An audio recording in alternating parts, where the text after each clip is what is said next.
ఒక ప్యారలల్ వ్యవస్థ. అది జగన్మోహన్ రెడ్డి ఉన్నా లేకున్నా అది ఇంకొక 100 సంవత్సరాలైనా కానీ ఆ సచివాలయ వ్యవస్థ, ఆ సచివాలయాలు అనేది జగన్మోహన్ రెడ్డి గారు ఏర్పాటు చేసినది. అవి జీవితకాలం ఉండే సిస్టమ్. సో దానిలో ఏ విధంగా సబ్సిక్వెంట్ గవర్నమెంట్స్ వాడుకుంటాయి లేదు అనేది వాళ్ళ ఇష్టం. సో అది we have to check. So ఇలా వివిధ కారణాల వల్ల అన్నీ ఉన్నాయి. అండ్ ముఖ్యంగా ఓట్స్కి సంబంధించి 49 లక్షల ఓట్లు కేవలం మన ఏపీలో ఆ ఫిగర్ మ్యాచ్ కాలేదు పార్లమెంట్ ఎలక్షన్స్లో అనేది కొన్ని సంస్థలు చేసుకున్న వాటి ద్వారా రావడం జరిగింది. 79 సీట్లు దేశవ్యాప్తంగా ఈ విధంగా అవకతవకలు జరిగినాయని కూడా జరగడం జరిగింది. సో దాని మీద పూర్తిగా కూడా ఒక ఎంక్వైరీ జరగడము లేకుంటే ఇంకో పద్ధతి ద్వారా వస్తేనే తప్ప వాటిని మనము కరెక్ట్గా చెప్పలేము. ఎవరో చెప్తున్నారు ప్రజలు ఆశపడి మోసపోయినారట.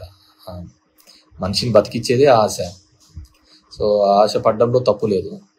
అది నెరవేరుస్తారా లేదా అనేది తర్వాత ఇట్స్ వాళ్ళ ఇదన్నమాట. We have to see. పాపం ముఖ్యంగా రాయలసీమ ప్రాంతంలో అయితే వర్షాలు లేక రైతులు ఇబ్బంది పడుతున్నారు, పనులు లేక ఇబ్బంది పడుతున్నారు. చాలా ఇబ్బందికరమైన పరిస్థితులు ఉన్నాయి. ఎందుకంటే కొన్ని గ్రామాలలో తాగునీళ్ళకు కూడా ఇబ్బంది కలిగే, ఎందుకంటే వాటర్ టేబుల్ పడిపోతుంది, వాటర్ టేబుల్ బాగా డౌన్ఫాల్ అవుతుంది. We have to see. Pawan Kalyan గారికి ఇప్పుడు తీసుకున్నారు Panchayati Raj ministry. It is challenging. ఆయన కూడా నేను విన్నాను ఎక్కడ బ్లీచింగ్ పౌడర్ ఇది లేదు, నీళ్ళకు ఇది లేదు అని చెప్పేసి కూడా వినడం జరిగింది. సో జగన్మోహన్ రెడ్డి గారు ఇట్లా ఎప్పుడు కారణాలు చెప్పలేదు. ఎందుకంటే 100 కోట్లు కేవలం 2019లో దిగిపోయేటప్పుడు టైం పెట్టినా కానీ బడ్జెట్లో డబ్బులు లేవు, ఇవి లేవు అని చెప్పలేదు. తన వంతుగా తన చేయాల్సినది కొన్ని రిఫార్మ్స్ తీసుకొని రావడం జరిగింది. ఇప్పుడు మెడికల్ కాలేజెస్ కావచ్చు, పోర్ట్స్ కావచ్చు, హాస్పిటల్స్ కావచ్చు, స్కూల్ ఎడ్యుకేషన్ కావచ్చు, కొన్ని రిఫార్మ్స్. నేను కూడా అన్ని రిఫార్మ్స్ అంత త్వరగా జనంలోకి ఇంజెక్ట్ చేయడం కూడా తప్పే నేను అనుకుంటున్నాను. వీ హ్యావ్ టు ఆ ఫ్లోలో పోతుండాలి. జనాలకి ఏది అనుకుంటారో దాని ఫ్లోలో పోతుండాలి. వాళ్ళని కొత్తగా మనం నేర్పించాలనే ఒక ప్రయత్నం చేస్తా అంటేనే పెద్ద తప్పు. దానికి బేసిక్ పెద్ద ఉదాహరణ నేనే అనమాట. నాదే లైవ్ ఎగ్జాంపుల్. ఎందుకు నేను లైవ్ ఎగ్జాంపుల్ అంటే, ఇప్పుడు పబ్లిక్ రిప్రజెంటేటివ్స్ జనం దగ్గరికి పోరు, జనంతో మాట్లాడరు, వాళ్ళ దగ్గరికి వచ్చిన వాళ్ళనే కలవడం బరువుగా ఉంటుంది. అలాంటిది నేను ఒక కొత్త సిస్టమ్ని తీసుకొని వచ్చి వీళ్ళే వాళ్ళ దగ్గరికి తీసుకోవడం జరిగింది. దానికి ఎన్నో నిందలు మోయడం తప్ప నాకు వేరేది ఏంది జరగలేదు. అదే మర్యాదగా నేను ఇంటికాడ కూర్చున్నా కానీ నాకు ఈ నిందలు తప్పేవి, నా పని నేను చూసుకున్నా కానీ నేను జనం దగ్గరికి పోవడంతో నాకు నిందలు ఓటమి తప్ప నాకు నేను పెద్దగా మూట కట్టుకునేది అంటూ ఏమీ కనపడలేదన్నమాట. సో అపవాదులు తప్ప మూట కట్టుకునేది ఏంది లేదు. సో అట్లుంటుంది. కాబట్టి ఎప్పుడే కానీ సిస్టంలో ఏ విధంగా అలవాటు పడితే దాని ప్రకారమే పోవాలి. అదేంటి అంటే రాజకీయ నాయకులు అనేది ప్రజలకు దూరంగా ఉండాలా, ఎలక్షన్లప్పుడు కనపడాలా, వాళ్ళకి అబద్ధాలు చెప్పాలా, అబద్ధాలకు నచ్చితే వాళ్ళకు ఇది చేస్తా అంటారు, నమ్ముకుంటే వేయరు. ఇంకా దీంట్లో మంచని చెడు అనేది అనవసరమైన విషయం. అండ్ రెండోది, చంద్రబాబు గారు నిజమైన రాజకీయ నాయకుడు అయితే అసలు ఏ పథకాలు చేయకూడదు. ఎందుకు చేయకూడదు అని నేను అంటానంటే, ఇన్ని పథకాలు చేసి ఎటువంటి అవినీతి లేకుండా ప్రజలకు అందించాలి అని జగన్మోహన్ రెడ్డి గారు అనుకున్నారు. ఆ విధంగా అనుకోవడం వల్లనే కదా జగన్మోహన్ రెడ్డికి 11 సీట్లు వచ్చినాయి. అదొక పొలిటికల్ లాగా చేసి ఇంకో విధంగా చేసింటే ఇప్పుడు అందరూ అదే చెప్తున్నారు కదా, వాలంటీర్ అనే వ్యవస్థను తీసుకొని రావడం ద్వారానే పార్టీకి దానికి దూరం అయిపోయింది అనేది అందరి యొక్క భావన. సో వాలంటీర్ వ్యవస్థ ద్వారా అవినీతి లేకుండా చేయాలి అనేది జగన్మోహన్ రెడ్డి యొక్క ఆలోచన. అది నచ్చలే జనాలకు. లేదు మేము ఇలాగే తిరగల్లా, మేము అందరి రాజకీయ నాయకుల ఇళ్ళ దగ్గరికి పోవల్లా, తిరగల్లా, ఇవ్వల్లా, మమ్మల్ని సతాయించల్లా, అప్పుడు కానీ మాకు ప్రభుత్వం నుంచి అందకూడదు అనే పద్ధతిలో ఆలోచించినారు. So we have to accept. So ఇప్పుడు గన చంద్రబాబు నాయుడు గన పథకాలు గన ఇవ్వడం మొదలు పెడితే అందరూ అంటారు కదా, ఏమని అంటారు, జగన్ రెడ్డి బాగా చేసినారు లేప, జగన్ రెడ్డి చేసిన దానికి మీరేం చేసినారు, నేను చేసినా అవే చేస్తాము, కాబట్టి నా స్టైల్ వేరు అనే తన స్టైల్లో తన ఫంక్షనరీ మొదలు పెడతాడు. సో అదే ఫంక్షనరీ ఇప్పుడు మొదలు పెట్టినాడు. అని నేను అనుకుంటున్నా. తన మళ్ళీ తన ఫంక్షనరీ తన మొదలు పెట్టాడు అని నేను అనుకుంటున్నాను. సో నిజంగా అంటే అప్పుడు ఒక మోడల్ అయ్యేది. జగన్మోహన్ రెడ్డి గన సక్సెస్ అయ్యింటే పేదవాళ్లకు సాయం చేయాలి, పేదవాళ్లకు ఆదుకోవాలి అనేది ఒక ఎగ్జాంపుల్గా నిలిచేది. ఇప్పుడు ఆయన చేసిన తర్వాత కూడా ఓడిపోయినాడు కాబట్టి, తన పార్టీ రాలేదు కాబట్టి, సో అది నెక్స్ట్ జనరేషన్స్కి అది ఎప్పుడు ఒక ఎగ్జాంపుల్ కానే కాదు. సో అది నెక్స్ట్ జనరేషన్కి అది ఎగ్జాంపుల్ కానే కాదు. సో నెక్స్ట్ జనరేషన్కి ఇంకోటి ఎగ్జాంపుల్, చంద్రబాబు ఇంకో పద్ధతిలో ఆలోచించాలి. అది పథకాల రూపంలో కాకుండా ఇంకో పద్ధతిలో ఆలోచించాలి. సో అతను అదే సంపద సృష్టిస్తాను అనే ఒక పద్ధతిలో ఆలోచించాడు. అది ఎంతవరకు సంపద సృష్టిస్తాడు ఏంది అనేది మనం we have to wait and see. So ఆయన చేయలేదు, ఇది చేయలేదు అని చెప్పేసి పెద్దగా కంగారు పడద్దండి, పెద్దగా ఆలోచించద్దండి. అండ్ బాగా బీ రిలాక్స్. ఈ మధ్యకాలంలో కొన్ని మంచి మూవీస్ వచ్చినాయి.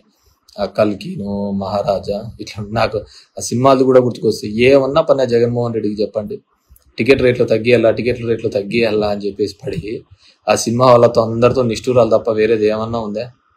ఎవరు లైఫ్ వాళ్ళు ఉంటాండ్రి. ఆ టికెట్లు తగ్గేలా, సామాన్యులకి ఇది కావాలా, అంతంత రేట్లు ఉండకూడదని ఆయన ఏదో కొన్నాడు. పడితే అందరితో ఈరోజు నిష్ఠూరాలు తప్ప వేరేది ఏమన్నా మూట కట్టుకున్నాడు. ఆయన ఏం మూట కట్టుకోలే కదా, అలా ఉంటుంది. సో ఎప్పుడైనా కానీ జనాలకు ఆ రోజు అది అవసరం ఏం లేదు. బ్లాక్లోనే టికెట్ పెట్టుకొని కొనుక్కొని పోతారు ఫ్యాన్స్కి వాళ్ళ సినిమాలో వస్తే. అలాంటిది నువ్వు ఆ టికెట్ తగ్గిమని చెప్పడానికి చెప్తే వాళ్ళు ఎందుకు యాక్సెప్ట్ చేస్తారు? So it's craze. మనం వాళ్ళకి తగ్గిస్తున్నాము ఇదేదైనా వాళ్ళు ఆలోచించరు. ఆ విషయం గురించి వాళ్ళకి తెలియదు కదా, మనం మంచి చేస్తున్నాము అనేది. వాళ్ళ సినిమా ఫ్యాన్ ఎంతైనా పెట్టిపోవాలా అనేది వాళ్ళ ఆలోచన. మనం ఎవరు వాళ్ళ ఆ రేట్లు తగ్గించాలనేది అలా అనుకున్నాము. అందరితో ఒక ఇండస్ట్రీతో అందరితో కూడా మనం చెడు మూట కట్టుకోవడం జరిగింది. నా ఎస్సీలు, నా ఎస్టీలు, నా బీసీలు అని అన్నారు. మిగతా ఆ సెక్షన్ ఆఫ్ ది పీపుల్ నీతో సెయిల్ అయినారో లేదో తెలియదు, కానీ మిగతా సెక్షన్ ఆఫ్ ది పీపుల్ అందరూ కూడా నెగిటివ్ అయినారు కదా. వాళ్ళైనా మేము వద్దా అని. పోనీ ఎవరినైతే భుజాన్ని ఎత్తుకున్నారో వాళ్ళన్నా మనతో తోడొస్తున్నారా? తోడొచ్చింటే ఈ పరిస్థితి అయితే ఉండేది కాదు కదా.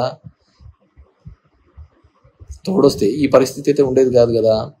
సోషల్ ఇంజనీరింగ్ అనే కాన్సెప్ట్ తీసుకొని వస్తుంది. ఓసీలకు జనరల్గా వచ్చిన సీట్లను కూడా బీసీలకు ఇచ్చినాడు. ప్రతి ఇద్దరు వైస్ ఎంపీపీలు ఉంటే ఒక వైస్ ఎంపీపీ ఖచ్చితంగా బీసీ కానీ ఎస్సీ కానీ ఉండాలి, మహిళ కానీ ఉండాలి అన్నారు. సో హీ వాంట్స్ టు ఒక revolution. These are all accept చేసుకోవడానికి పబ్లిక్ లేదు. పబ్లిక్ ట్రెడిషనల్గా వచ్చే పద్ధతినే యాక్సెప్ట్ చేశారు తప్ప ఇవన్నీ వాళ్ళు యాక్సెప్ట్ చేసుకోవాలా అనే పద్ధతికి ఆలోచించుకోలేదు. అరే మన కోసం ఒకడు ఆలోచిస్తున్నాడు, నా బీసీ, నా ఎస్సీ, నా ఎస్టీ అని మా గురించి ఒకరు ఆలోచిస్తున్నారు అనేది ఆలోచించలేదు. సో ఇట్స్ వర్టికల్లీ పార్టీ లైన్లో డివైడెడ్గా ఉన్నప్పుడు అవన్నీ ఆలోచించలేదు. జగన్మోహన్ రెడ్డి ఆలోచించినాడు. సో ది మిగతా సెక్షన్ ఆఫ్ ది పీపుల్లో అది ఖచ్చితంగా ఒక నెగిటివ్గానే కనపడింది వాళ్ళకు. సో అది ఇంకా స్ట్రెస్ చేయడంతో ఇంకా ఎక్కువ ఉంది. పోనీ మమ్మల్ని ఓన్ చేసుకుంటున్నాడు కదా, మమ్మల్ని ఏ ముఖ్యమంత్రి కూడా, ఏ పార్టీ కూడా ఇన్ని పదవులు ఇచ్చి ఈ విధంగా మమ్మల్ని దగ్గరగా చేసుకున్నారు కదా అనే ఫీలింగ్ వాళ్ళు కూడా ఎక్స్ప్రెస్ చేయలేదు. వాళ్ళు కూడా చూపించలేదు అన్నమాట. మమ్మల్ని ఇంతగా చేసినారు కదా, మాకు ఈ విధంగా ఒక రాజ్యాంగబద్ధమైన పదవులు ఇచ్చినారు కదా. సరే, పదవులకు ఏ విధంగా ఉంది ఏముంది అనేది తర్వాత, ఎంతో మందిని పక్కన పెట్టి ఇచ్చినాడు మమ్మల్ని. వాళ్ళకు వచ్చిన ఆపర్చునిటీని కూడా తీసేసి మాకు ఇచ్చినాడు కదా, సో మనం ఉండాలి కదా అనేది కూడా లేకపోయింది అనమాట. సో దీంట్లో మనిషి ఒకటి ఆశ, కోరికలు దీని మీద తప్ప వేరేది ఏది కానీ దీంట్లో కనపడదు అనమాట. సో మనము అంత చేసినా కానీ ఏ విధమైన పరిస్థితి కనపడలేదు. So I wish everyone be positive. This 4 years we have to go ahead. YCP వాళ్ళందరికీ కూడా, సో అందరూ కూడా బీ పాజిటివ్. సో ఉంటారు పాపం. జగన్మోహన్ రెడ్డి గారిని ఆలోచించండి. ఇంట్లో వాళ్ళు అతన్ని ఇబ్బంది పెడుతూ, బయట చంద్రబాబు నాయుడు ఇబ్బంది పెడుతూ, పైన బీజేపీ ఇబ్బంది పెడుతూ, ప్రతి ఒక్కరూ ఏదో విధంగా అతన్ని క్రష్ చేయాలా అని వాళ్ళ అహాన్ని చూపించుకోవాలనే ఒక ప్రయత్నం చేస్తున్నారు. So at this point of time మనమందరం కూడా వైసీపీ పార్టీకి ఆయనకు తోడుగా ఉండాల్సిన బాధ్యత. నాకు తెలిసి ఆయన ఎవరికే కానీ తెలిసి అయితే నష్టం జరిగిండదు. సో డెఫినెట్గా ఒక పొలిటికల్ డ్రివన్ తప్ప, రాజకీయంగా తీసుకోకపోవడం తప్ప, ఆయన అన్నీ కూడా ప్రతి ఒక్కరికి కూడా మంచి చేసే ఒక ప్రయత్నమే చేసినాడే తప్ప ఎక్కడే కానీ నెగిటివ్ చేయలేదు. ప్రతి ఒక్కరికి మంచి చేయాలనే ఒక ఆలోచన తప్ప వేరేది ఏం చేయలేదు. సామాన్యుల వరకు కూడా ఒక మంచి చేయాలనే ఒక ఆలోచన తప్ప వేరేది ఏం చేయలేదు. సరే ఉండొచ్చు, రాజకీయంగానే చూసుకోలేదు. ఇప్పుడు ఎఫ్పి షాప్స్ ఉన్నాయి ఒక పల్లెలో, ఒక గ్రామంలో. ఎఫ్పి షాప్ అంటే ఆ ఊర్లో ఉన్న పెద్ద లీడర్ దగ్గరకు ఉంటుంది. అది జనాలందరూ అతని దగ్గరికి పోతుంటారు, లైన్లో నిలబడుతుంటారు, తెస్తుంటారు. జగన్మోహన్ రెడ్డి ఒక కొత్త పద్ధతి తీసుకొని వచ్చినాడు, ఒక వ్యాన్ పెట్టాలని, అది ఇంటింటికి పోయి ఇవ్వాలని. సో అక్కడ అతను బాధపడినాడు, వీళ్ళకు సాటిస్ఫాక్షన్ లేదు. అలా మల్టిపుల్ రీజన్స్తో ఈ విధంగా ఉంది. So that's it for now. So అందరినీ కూడా be positive and we have to, అందరం కూడా జగన్మోహన్ రెడ్డి గారికి తోడుగా ఉందాం, అండగా ఉందాం. అతన్ని అన్ని విధాలుగా కూడా ఇబ్బంది పెట్టే ప్రయత్నాలు చేస్తూ ఉంటారు ఎమ్మెల్యే క్యాండిడేట్స్కి. రాజకీయంగా ప్రతి గ్రామంలోనూ, ప్రతి ఊర్లోనూ, ప్రతి వార్డులలోనూ కూడా ఇబ్బంది పెట్టాలా అనే ఒక ఆలోచన విధానంతో చూస్తుంటే ఇప్పుడు ఒక కొత్త ట్రెండ్ వస్తుందన్నమాట. మామూలుగా రాజకీయ నాయకులు కొట్లాడుకుంటా అంటారు, అయిపోతా ఉంటుంది. ఇప్పుడు అదంతా అయిపోయిన తర్వాత దానికి సంబంధించిన అధికారులను కూడా, ఐఏఎస్లను, వీళ్ళను అప్పుడైతే ఎవరైతే ఉన్నారో వాళ్ళను కూడా కంప్లైంట్లు పెట్టాలా, కేసులు పెట్టాలనే ఒక ఆలోచన చేస్తున్నారు. So we have to wait and see. నాకు అనిపిస్తా ఉంటుంది అదంతా దేశంలోని దరిద్రాలకు అన్నిటికీ కూడా రాజకీయ నాయకులైన కారణము. దెర్ ఆర్ మెనీ సిస్టమ్స్ ఉన్నాయి కదా, వ్యవస్థలు చాలా ఉన్నాయి కదా, కానీ ఎందుకు ఒక రాజకీయ నాయకుడు మాత్రమే దీనికి వస్తాడు అంటే 5 ఏళ్ళకి ఒకసారి ఓట్లకు వస్తున్నాడని ఆ విధంగా ఉంటుంది. ఇప్పుడు if you look in to the 4 pillars అనుకుంటే, జ్యుడిషియరీ కావచ్చు, మీడియా కావచ్చు, ఎగ్జిక్యూటివ్ కావచ్చు, కాన్స్టిట్యూషనల్ పొలిటికల్ కావచ్చు, ఏదైనా కావచ్చు, దీనిలో కేవలం ఒకటిదే తప్పు ఉందంటారా? I don't think so. కింద నుంచి పబ్లిక్ దగ్గర నుంచి పై వరకు ప్రతి ఒక్కరిది ఏదో ఒక సందర్భంలో వాళ్ళ ఆశ, వాళ్ళ కోరికల మీద, కులం మీదనో, మతం మీదనో, అవకాశవాదం మీదనో, ప్రతి ఒక్కదాని మీద ఏదో విధంగా రన్ అవుతానే ఉందన్నమాట. సో ఇవన్నిటినీ కూడా, అండ్ ఫ్యాక్షనిజం పెరుగుతుందని ఎవరో పెట్టారు, పురుషోత్తం. ఎస్, డెఫినెట్గా ఇవన్నీ కూడా ఫ్యాక్షనిజానికి తోడు అయ్యేటివే. ఒకరికొకరి మీద ఒకటి కలిసి వచ్చి ఫ్యాక్షనిజానికి ఇంకో విధంగా ఒక అన్రెస్ట్ వచ్చింది అనుకో. అన్రెస్ట్ వచ్చినప్పుడు డెఫినెట్గా అందరూ రివోల్ట్ అవుతారు, అందరూ రోడ్ల మీదకి వస్తారు. ఆ రోడ్ల మీదకి వచ్చినప్పుడు, ఆ రివోల్ట్ వచ్చినప్పుడు డెఫినెట్గా నో వన్ కెన్ స్టాప్ అనమాట. ఎందుకంటే మనం చూసాం ఈ దేశంలో ఉల్లిగడ్డల రేట్లు పెరిగినప్పుడు కూడా ప్రభుత్వాలు పడిపోయిన దేశం ఉంది అనమాట. కాబట్టి ప్రతి ఒక్కటి కూడా అదే విధంగానే ఉంటా ఉంటుంది. దీంట్లో మంచికి చెడుకు లేదు, కేవలం స్వార్థానికి, ఆశకు, కోరికలకు తప్ప దీంట్లో వేరే ప్లేస్ లేదనమాట ఎక్కడ కానీ. సో దాన్ని బట్టి మనం కూడా పోతుంటే బాగుంటుంది. So I wish all the best. So చాలా రోజులైన తర్వాత కానీ ఒక ఇది, అండ్ అందరికీ నేను కోరుకునేది ఒకటి, don't expect much from Chandrababu Naidu.